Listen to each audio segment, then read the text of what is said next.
اوس ګوره دا حرفونه مو لیکلي دا د حروف ولا اخري شکل ده. صحیح ده. اخري شکل چې شتل شي خو شروع کې لیکل شي کنه.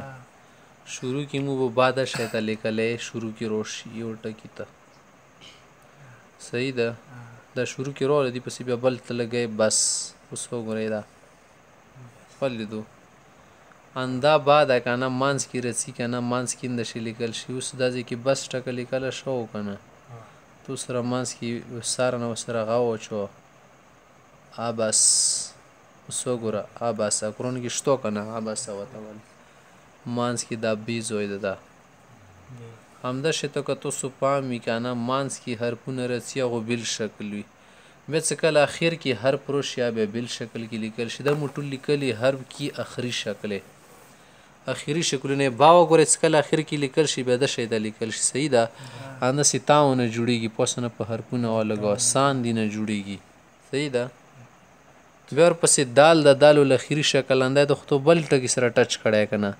دا څونه لري کې روغ رموټ دال پتی کیږي خو خو اخر کې وی کلمې کې رغله زکه د شی ته لیکل شي. سین د کسې دا ځونه لري که مکمل سین پتی کیږي مانس کې سین بل شوند لیکل شول مو لیکل او مخ کې دا اوس شیشه د اخیری کې لیکل ځکه چې دا یو بل ټکو سره خاخ د اخر کې سین مې د شی ته لیکل اثر کې کوم شای هغه بیا ځون ته مثلا لکه دې کې بس مثال رغله اوس وګوره سینو سره اخر کې خاخ شو یا تسر غله مثال دا ستی په لګو پوسنه چې شای هغه څوی خو د اخیری شکل ته مګورنده س سواد وګوره اخیری شکل کې د شی د لیکل شي توا وکسه اندینه دوا ته جوړیږي نقطه لګ دینه زوا جوړیږي ټیک ته دا عین د اخر کې د شی ته لیکل شي که تاسو فهمي کړه د شی ته لیکل شي کولو ساری وي انده شي د غټ قوف وګوره تاسو اخر کې د شی ته لیکل شي وړو کاپ د شی ته لیکل شي لام د شی ته لیکل شي میم څه د شی ته لیکل شي د شیطان لیکل شي د اخر کې لیکل شي نون وګوره د اخر کې د شیطان لیکل شي واو دا خو دینه ما کې ټکه لکه کو د مثال کو تو لیکلو دا وګوره واو سره ټچ شولو لو د لیکلو لو د لیکلو د شیطان ها د اخر کې د شیطان لیکل شي ابله ها خو نه رسی د شیطان اخر کې کنه هغه به د شیطان رسی اخر کې څه لیکي دای د شیطان هم لیدله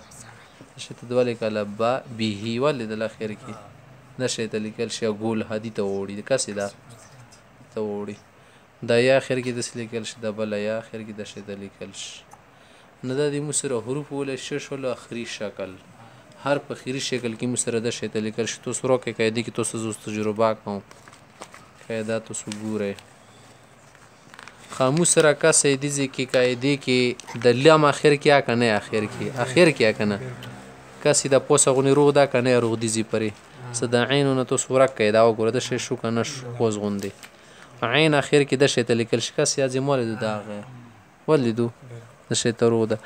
دال سي د سینونه لري کدي زی پرې ټکه پر کس یا کې دال توس اند شروع ده کنه رو ران د شی ته روغ صحیح ده اور پس یا وکس یا شین مون لري کو د غونیا کنه د کوزونی وکس